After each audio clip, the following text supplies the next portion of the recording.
Isinagawa ang kauna-unahang mental health and psychosocial assessment para sa mga disaster risk reduction and management o DRRM workers ng Luzon ng Kawayan. Ito ay bilang bahagi ng programang naglalayon tiyakin ang kabuang kalusugan at kapakanan ng mga rescuers na araw-araw ay nakaharap sa panganib at mga trahedya. Pinangunahan ni CDRRM Officer Ronald Viloria ang naturang aktibidad na layuning suriin ang kalagayan ng kaisipan at emosyon ng mga rescuers matapos ang sunod-sunod na insidente at operasyon sa sakuna.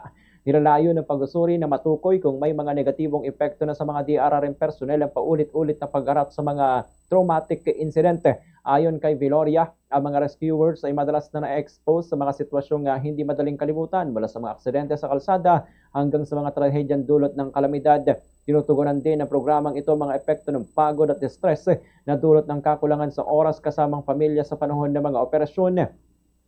Susundan naman ang naturang assessment ng mga individual na konsultasyon sa mga psychologist upang mabigyan ng agarang tulong ang mga manggagawang nangangailangan. Dagdag pa ni Viloria, isa sa mga pangunahing layunin ng proyekto ay mapanatili ang motivation at kahandaan ng bawat rescuer sa kabila ng mabigat na responsibilidad na kanilang ginagampanan. Ipinamalas naman ang aktibidad na itong mas malalim na pag-unawa sa kahalagahan ng mental resilience ng mga rescuers, mga modernong bayani na walang takot na humaharap sa panganib upang makapagsalba ng buhay. Ganito ang bahagi ng pahayag ni CDRRM Officer Ronald Viloria.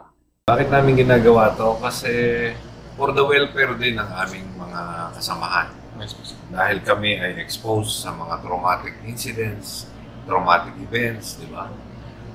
Kahit mapa-medical yan, kami ang huling taong buhay, kami ang huling tao na humawak sa kanya ng buhay siya, biglang nag-arrest, namatay, sini-CPR namin, mga traumatic yan. Yan, assess para sa welfare ng ating mga kasamahan sa opisina, ay meron tayong ganitong mental health and psychosocial assessment para earlier, ma-check natin kung nagkakaroon ba ng epekto sa kanila ang kanilang pagre-rescue.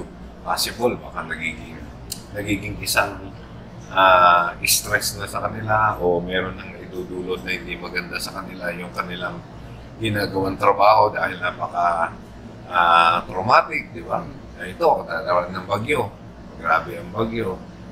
Wala sila sa pamilya nila, nagre-rescue sila dyan, nandiyan kami sa labas. Minsan, malay mo, may epektong hindi maganda.